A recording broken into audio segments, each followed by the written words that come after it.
Assalamualaikum warahmatullahi wabarakatuh. Salam sejahtera buat kita semua. Apa kabar anak ibu? Ibu berharap kita semua dalam keadaan sehat dan baik-baik.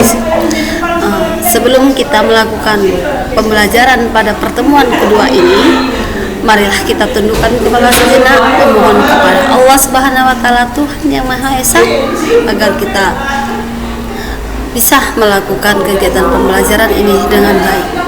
Berdoa dimulai.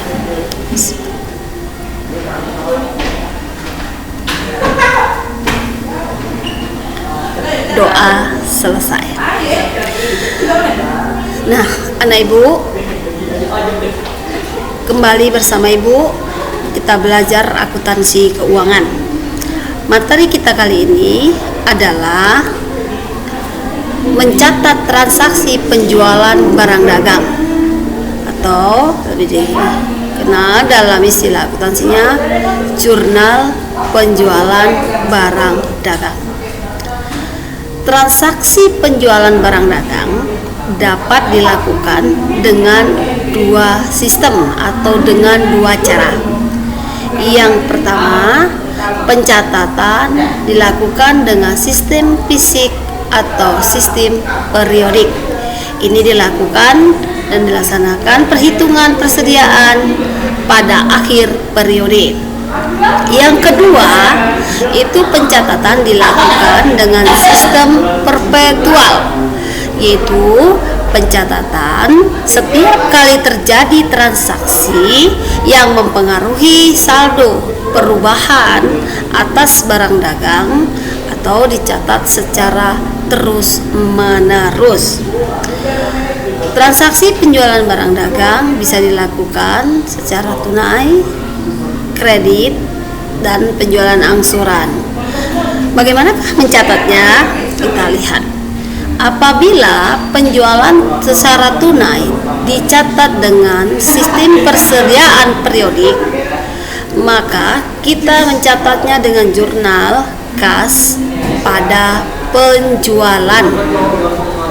Dan apabila dilakukan penjualan secara kredit dengan menggunakan sistem persediaan periodik, dicatat dengan jurnal piutang dagang pada penjualan. Jadi kalau tunai kita menerima kas, maka kas pada penjualan. Sedangkan jika kita penjualnya secara kredit akan timbul piutang, maka jurnalnya piutang pada penjualan.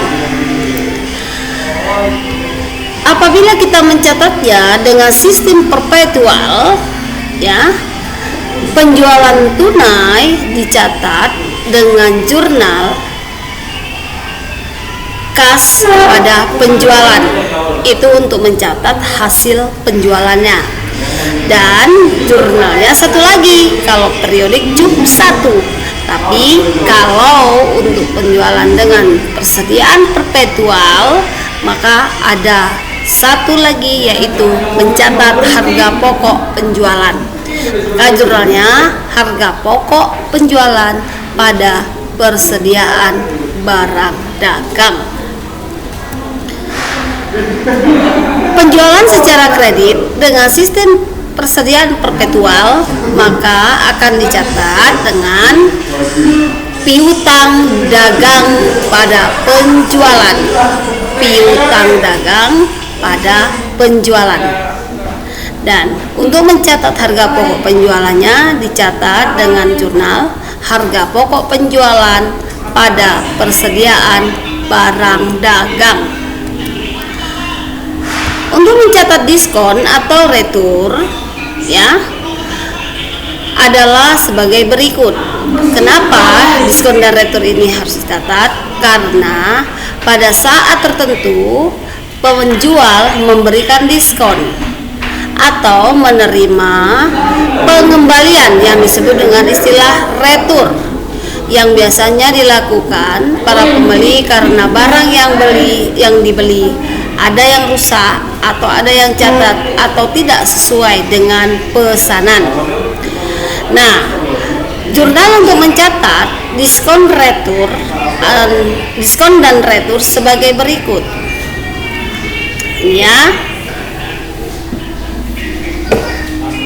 mencatat diskon penjualan, jurnalnya diskon penjualan atau potongan penjualan pada piutang dagang.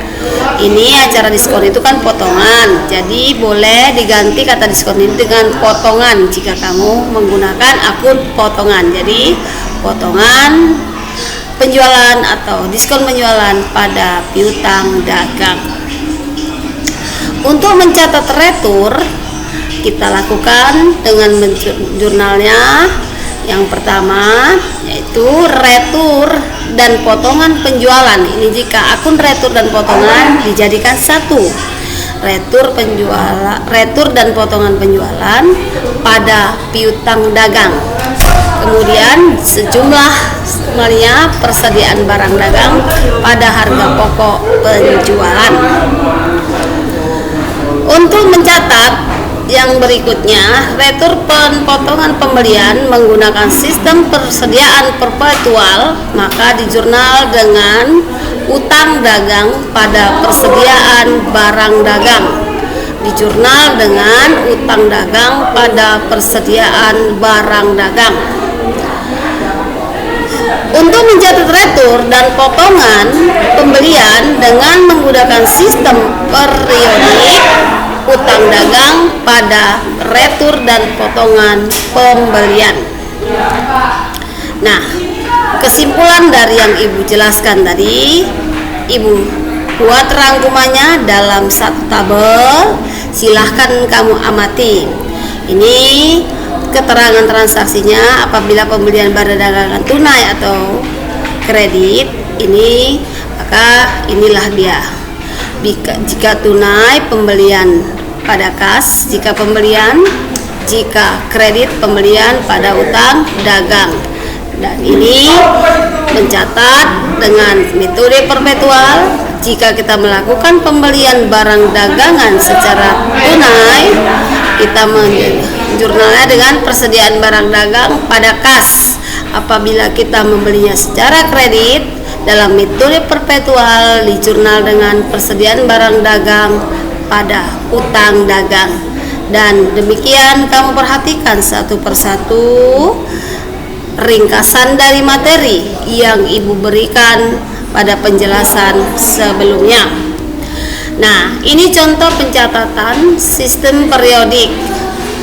Ini soalnya kamu amati satu persatu, kemudian inilah jawabannya. Ini pencatatan dilakukan dengan sistem periodik. Yang berikutnya ini adalah contoh soal untuk sistem perpetual, ya. Kemudian inilah jawabannya. Ya, tuh anak kami, amati bagus-bagus videonya. Apabila ada yang kurang jelas, nanti silakan kamu lihat di materi dan soal. Oke, anak didik kami sekalian. Nah, setelah penjabaran tadi, inilah soal dan tugas yang harus kamu kerjakan.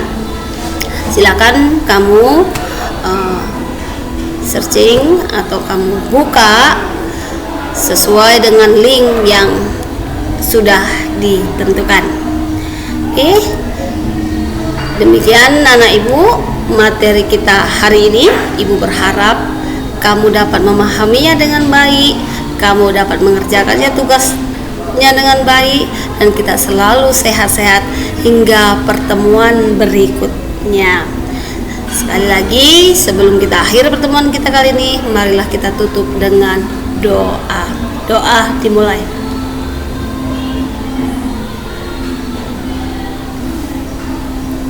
Doa selesai. Bye-bye.